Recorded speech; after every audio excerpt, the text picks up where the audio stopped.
వింటూ ఉన్నారు. More than 20 years ఉంటుంది కదా, 20 సంవత్సరాలుగా మీరు వినే సాంగ్లో ఏ మీనింగ్ ఉందని మీకు కరెక్ట్గా తెలియదు. ఇప్పుడు మీకు అది క్లియర్గా చెబుదామని, క్లియర్గా నేను చెప్తాను, మీరు అర్థం చేసుకోవాలి.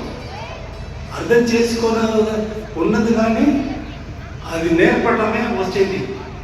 అర్థం చేసుకున్న వాళ్ళు లేకపోతే నేర్పడం అనేది వెరీ ఊరికే జరిగిన ఒక డ్రామా అంతే. ఇది బాగా గమనించండి.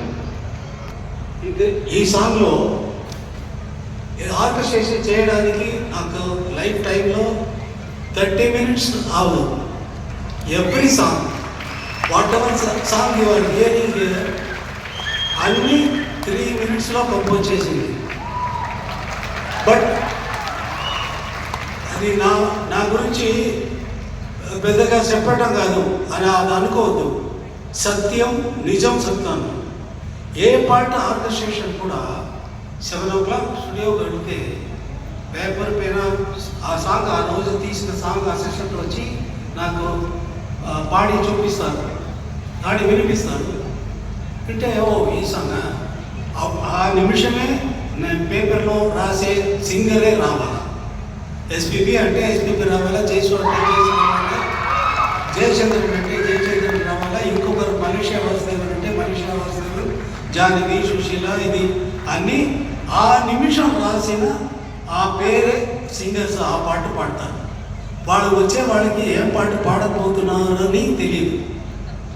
ఆ నిమిషం కూర్చొని తర్వాత రాస్తే, మ్యూజిక్ రాస్తే 30 minutesలో ఒక సాంగ్ అయిపోతుంది. ఈ ఒక్క సాంగ్ మాత్రం 45 minutes అయింది.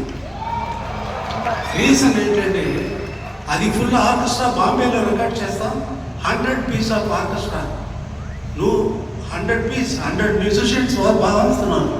కోరస్ ఉంది, తర్వాత ఇది అన్ని ఇన్స్ట్రుమెంట్స్లో టింపని, పెద్ద రిథమ్ ఇన్స్ట్రుమెంట్స్లో అన్నీ ఉన్నాయి.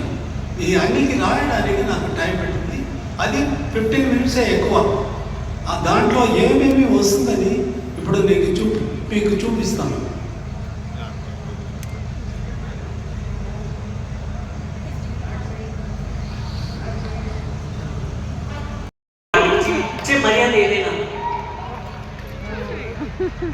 ఏదైనా తప్పుగా మాట్లాడితే క్షమించండి.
శాంత